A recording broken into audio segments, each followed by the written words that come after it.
then begs the question, how can Volvo, traditionally a very safe brand, traditionally a very conservative brand, have any say in the sports sedan segment? And this car is the answer to that. Only with its petrol engine, it produces 320 horsepower from a twin engine system, which is supercharged and turbocharged. If you add on the electric motors that power the rear wheels, it is then producing 407, yes, 407 horsepower, operated with a 8-speed Aishin gearbox. The significance of that is, many people still, in stores on the ground tell us that, hey, Volvo is infamous for gearbox problems lah, engine problems lah, this and that. But that was in the period where Volvo was operated under Ford, yes, F-O-R-D, the American company, but now not anymore. It is now with Geely, and yes, it is through and through a sports sedan now. The torque numbers with the electric motor included is 640. And nowadays, if you visit any Volvo dealer, visit iRoll, Auto, Volvo, Juru. If you visit any Volvo dealer, there will be more or less the Polestar optimization program going on, and the promotion for that. It is worth up to 5,250 ringgit, and it increases the horsepower of the petrol engine by, I think, around 14 horsepower, bringing the total up to from 320 to 334, and the torque numbers increased by 40. So yes, it is propelling and shooting the car into super sport sedan category, right? So that's a walk around the car. Yes, it is beautiful. This was actually the car that I considered to buy before the M3 came out, but no drop the top. So sorry, no drop the top, therefore no S60. If you can see, the sunroof over here is also very special. Why? Because the sunroof is actually cutting UV rays by 95%. I covered this in a previous video, but to summarize, when you drive long distances, if you have a sunroof, if the sunroof is open, or by the windows at the side, if you do not have enough UV resistance or UV rejection, the rays actually travel through the solid of the mirrors, solid through the sunroof and the car as a whole, and they penetrate your skull. And when they penetrate your skull, it starts to boil the water inside your brain, and from that point onwards, the heat and the temperature basically inside the vessel of your skull is slowly increasing in temperature. Therefore, that's why you feel a little bit dizzy, headaches, stuff like that when you drive long distances. And it's usually solved by just taking a R&R rest stop, drink more water, stuff like that. But with the S60, it's already solved from the sunroof perspective. That's another very caring, empathetic feature as signature of Volvo. I think the name of the game for Volvo right now is providing impeccable value, impeccable bang for buck. No killers, man? Oh god lah. Impeccable bang for buck for what you get in the car. Now let me show you some of the features in this car that surprised me, that really surprised me. If you start the car here, right? If you go to the settings and then you set your individual driving mode, let me just turn down the air conditioning, close. If you go to where is it again? Okay, it's here, system, I think, driver profiles, nope, not sound, individual car settings, so it's around, wait, I saw it just now, did I see it just now? Anti-safe? No, individual drive mode, yes. So from here, if you go down here, you can see steering force. And this is of course standard with a lot of sports cars. You can select what force of steering wheel you prefer. Now in the S60, because it's a high performance car, I prefer to put it in high or medium depending on driving, right? And brake characteristics, this is another point in the car that is extremely value for money. This is not something that you get willy-nilly, right? In the recent launch of the M8, the BMW M8 Grand Coupe, as well as the M8 Coupe, they have been heavily promoting the fact that their car has a dynamic braking system that adjusts to your driving mode or driving feel. Now, I didn't know that this was here until the other day. I was talking to sales people, and hey, BMW has been promoting their dynamic brake system quite a lot. And then they're like, oh, okay, got or our car also got it. And I'm like, oh wow, are you serious? Okay, so they showed me the car, and you can adjust the brake characteristics of this car from normal to dynamic. Dynamic, of course, being for more sporty driving. The brakes would be a little bit more bitey, stopping power a little bit more.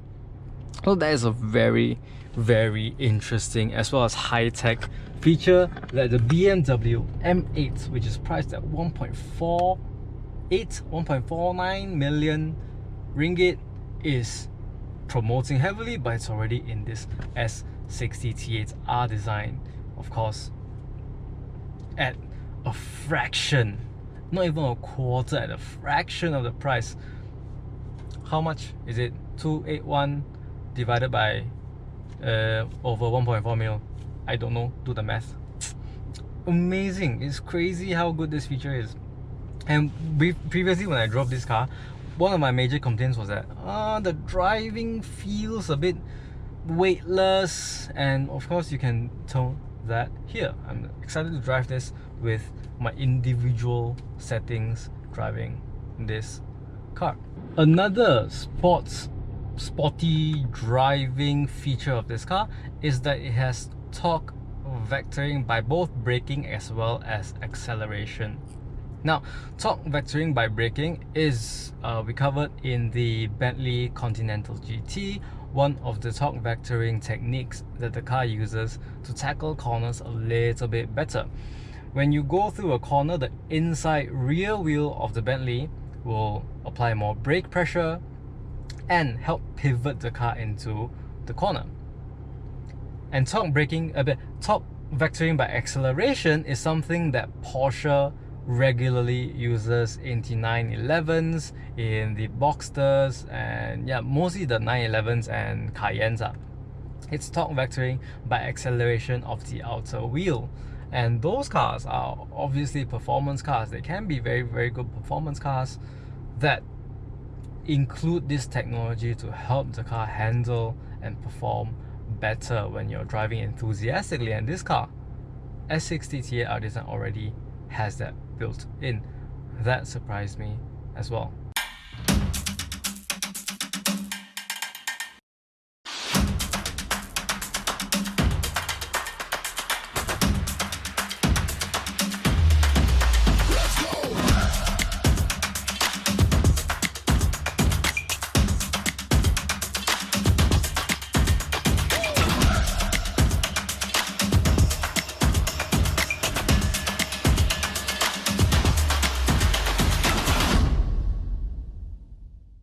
With the Volvo interior of the S60 T8 R-design, it is pretty much similar, 80% similar to the XC90, the S90, the XC60, of course, because they're from the same SPA platform that really revolutionized the SUVs, especially the XC90 and the XC60.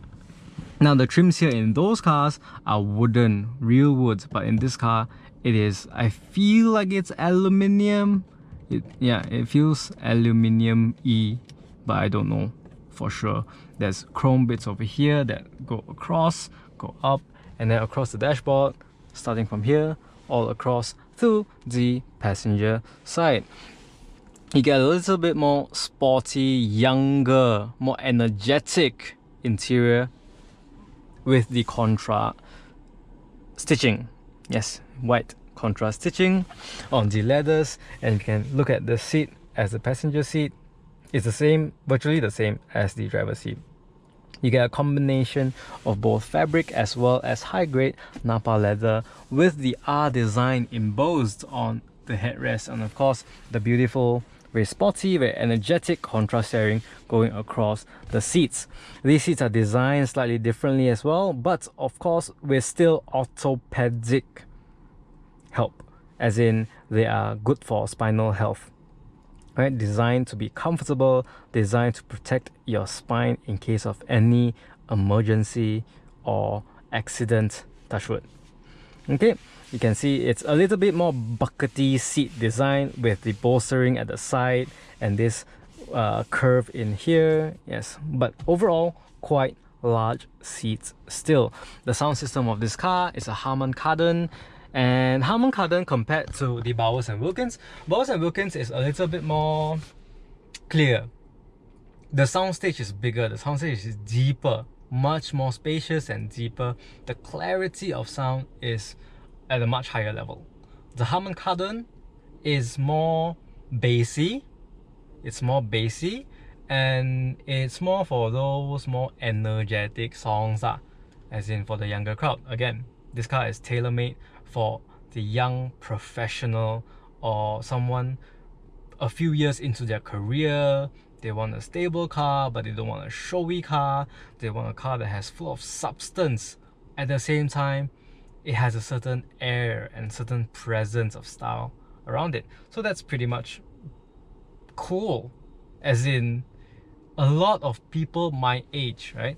A lot of people my age ask me about 3 Series compared to C300. Personally, I think the C300 Mercedes-Benz is a little bit older for the older crowd. It is a little bit more old-fashioned now, in my mind, compared to the BMW and the Volvo. The BMW, of course, is the most skewered towards the younger generation in terms of affordability, in terms of driving experience, and the sporty throw the car around corner, that kind of driving. But this car is a nice in between the C300 as well as the BMW. Now, the center console, nothing much here to speak of because it has the electric motor system, the hybrid plug-in hybrid system underneath the center console. You still get the signature twist to start stop engine button here, and of course the same infotainment system as the XC90, XC60, S90 over here, and it's the same across all of the brand, the XC40 as well. Right, very much an iPad.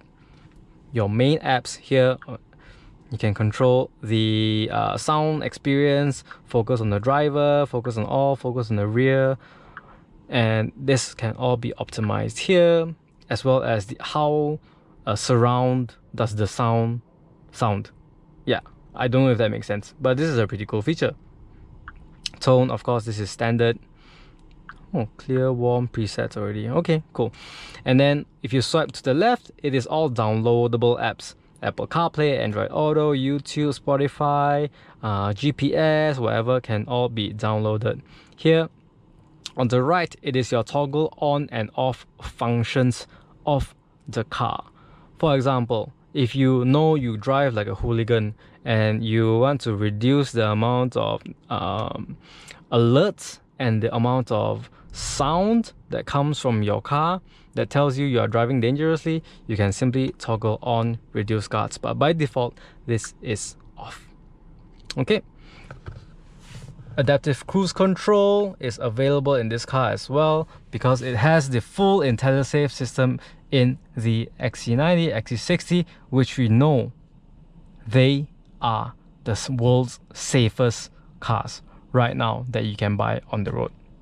Okay, same system over here, radar, infrared, camera, 360-degree camera, and then with that you get the pilot assist as well, which is semi-autonomous driving on the highway, especially useful for when you are having a large traffic jam. For example, Penang Bridge, you go back and it's a traffic jam, but then you kind of just want to use your phone and you turn on pilot assist, the car will follow the speed of the car in front of you, decelerate when the car is decelerating, accelerate when the car is accelerating, of course to a certain amount of speed that you can cap as the driver yourself. Distance, you can adjust that as well. So a lot of empathetic features, of course, in the same vein as XC90 and all the other 90 series cars, as well as the XC60. Cool. So that is the interior. Let's take a look behind and see how well it fits. I'm going to adjust my driving position to what I'm comfortable. I'm around 175 centimeters tall, and we'll sit at the back and see how that feels. Okay, so I adjusted the seats in front to be what I'm comfortable with, and at the back you can see I'm comfy. Leg room, okay lah, right? Obviously I'm sitting a little bit slouched in front in a very relaxed lounging position, but if I were to sit normally but still comfortably, the backrest isn't too upright as with the XC40s, and this is just enough leg room for me to even, you know, cross, go in front. Yeah, this is pretty comfortable. This is actually pretty comfortable and can comfortably sit 4 people.